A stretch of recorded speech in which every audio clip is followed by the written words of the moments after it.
Esta es parte de una larga e intensiva plática que mantuvimos con la señora Lucy. Ella estuvo durante una semana aquí en una clínica, en un hospital en la Ciudad de México. Realmente su experiencia fue más que negativa, pero ¿cómo terminó el caso de esta mujer, Mario? Porque se acercó a la asociación. Así es una persona que estuvo en la clínica San Rafael, atendida por personal también religioso, o sea, monjas del Sagrado Corazón y religiosos de la Orden de San Juan de Dios. Esto nos habla de que se ha extendido tanto estos tratamientos psiquiátricos que hasta los religiosos los ponen.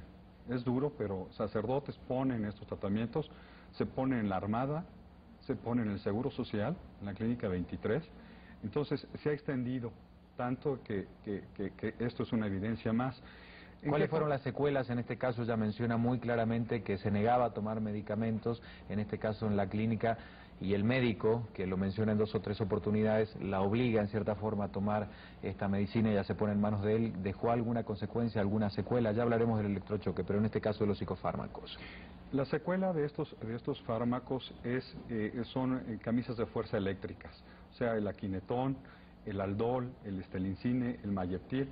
Todas estas son camisas de fuerza. Entonces entra a uno de estos lugares y se te dan pastillas como si fueran a granel, en vasitos, como salen en las películas hollywoodenses. Si no te los quieres tomar, te damos líquido en tu vaso de agua. O lo mezclan en la comida. Vigilamos que te los tomes. El paciente empieza a tener una parálisis, o sea, ya no puede caminar, ya no puede moverse y el proceso mental se detiene. Entonces, estás a la merced de ellos. No tienes derechos, oiga, me quiero salir, no te puedes salir. Una vez que entras, el tratamiento tiene que terminar, sin piedad. Sea fármacos y sean los más fuertes que hemos visto. No hay llamadas, porque si se llama, pues pueden buscar ayuda. Entonces, realmente son campos de concentración, por mencionarte hay muchos más en la República, que no tienes derechos, estás limitado. Hablemos del electrochoque concretamente, y sí, ya le vamos a dar la oportunidad al señor que nos acompaña, José Andrés, para que nos cuente su experiencia. ¿Cuáles son las consecuencias? ¿Son realmente irreversibles? ¿Qué puede producir el electrochoque en un cuerpo humano? La discusión está abierta. Te comentaba que estuve en un programa de radio hace 15 días con el doctor Humberto Nicolini. Cuando se le pregunta, ¿destruye los electrochoques las neuronas? El señor dijo no y bajó la mirada.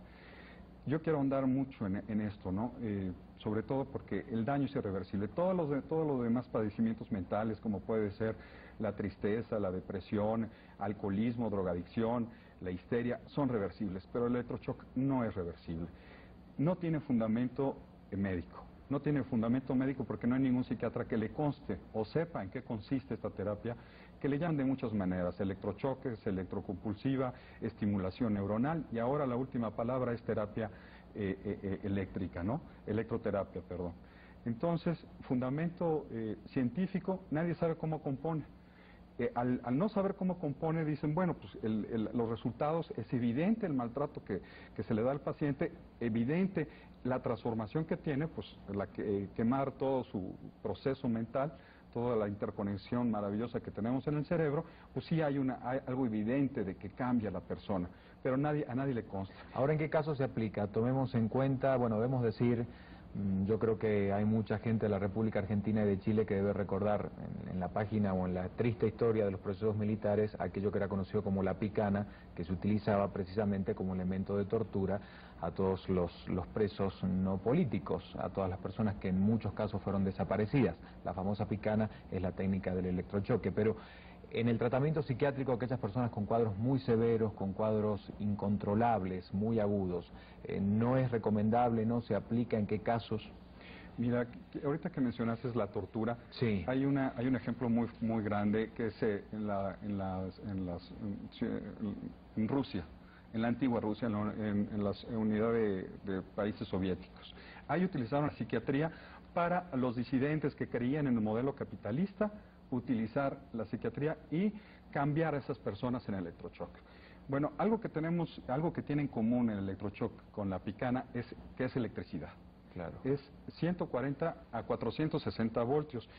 Esto quiero evidenciar y quiero meterme un poquito a profundidad en lo que es la electricidad. ¿Qué produce la electricidad? El primer efecto es el calor. O sea, hay una elevación de la temperatura en cualquier situación. Si uno mete la mano en un enchufe, se calienta, empiezan a reventarse los tendones, empiezan a procesarse las proteínas, empieza a necrotizar el tejido. ¿Qué pasa esto en el cerebro? Primer efecto, el calor. Empieza a calentarse, empieza a ebullir toda la materia y se producen gases. La electrólisis, los que han estado en el laboratorio que producen hidrógeno y oxígeno mediante la electricidad, sabrán esto. Esto mismo se produce en el cerebro y el gas rompe y estalla la cavidad craneal. Otro efecto es que la electricidad ante el tejido humano se dilata, se expande. Otro efecto, que se expande el cerebro y destruye aún más este centro nervioso. Otro efecto, el químico. Toda la polaridad de las sustancias cambia. O sea, antes era una, ahora es otra. Y por último, el efecto eléctrico. Este efecto eléctrico es el más terrible. Hay muchas áreas que se afectan, las glándulas, los hemisferios y la corteza cerebral. Quiero hablarte principalmente de que a la electricidad, al ponérsela al cuerpo en esta área, que no tiene un capricho más que romper el área frontal del cerebro, que es la parte más racional, que es lo que comunica con el cerebro animal, instintivo que todos tenemos, empieza a volverse el ser humano un animal. Eso es lo que convierte en principio. Hay pérdida de memoria, ¿no? Eso lo voy a ver un poco más adelante. La electricidad empieza a convulsionar todo el cuerpo, o sea, es un efecto físico. Ponen sujetadores bucales para que no se rompa el paciente los dientes. Detienen a la persona en sus piernas para que no se rompa el fémur, para que no se rompa la corteza, la columna vertebral. O sea, son efectos evidentes. Segundo, aparte de romper la conexión entre el lóbulo frontal y el demás cerebro, tenemos una destrucción de toda la corteza cerebral. O sea, la corteza cerebral es lo más sutil que tenemos, es lo que nos hace llevar la experiencias superiores, como las matemáticas, la religiosidad. O sea, esa persona pierde todas estas habilidades. Mario, tenemos que hacer una pausa. Si me lo permitís, voy a decir que tú fuiste víctima también de una terapia de electrochoque. Y sobreviviente. Exactamente las consecuencias. El señor que nos acompaña también no solamente nos va a contar esto, sino la realidad que se vive en un psiquiátrico. Él estuvo tanto en uno que es de propiedad privada y en otro que depende del gobierno, en dos países distintos. Creo que su realidad y su experiencia puede llegar a ser muy gráfica dentro del contexto del tema que hoy estamos analizando. Hoy hablamos del crimen psiquiátrico en Ecoexpediente. No se vayan.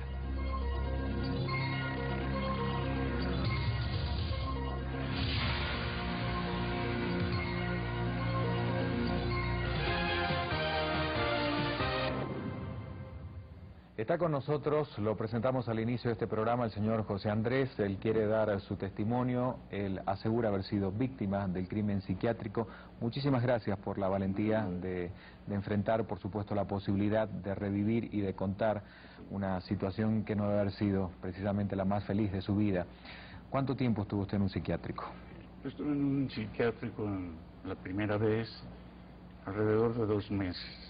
Esto fue en el Sanatorio Español y hace unos 40 años. Era usted muy joven. ¿Cuál fue su problema? El problema inicial fue que yo reprobé el examen de admisión de la universidad para la carrera de ingeniería y me deprimí. Me estuve 10 días escondido en mi casa sin salir.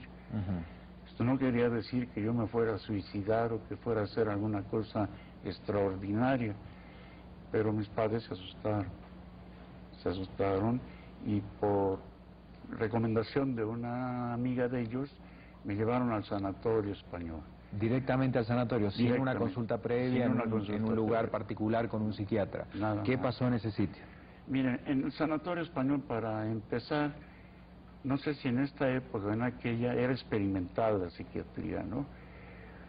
Sin valorarme grandemente, sí, determinaron que yo era un, pues, esquizofrénico. Dijeron, que tenía 2 personalidades, que cuál me gustaba más, de la que dormía o de la vida real. Yo dije que de la vida real. Fue suficiente para que diera su diagnóstico el doctor Santamaría. Me aventó un tratamiento espantoso de medicamentos masivamente, de todo tipo.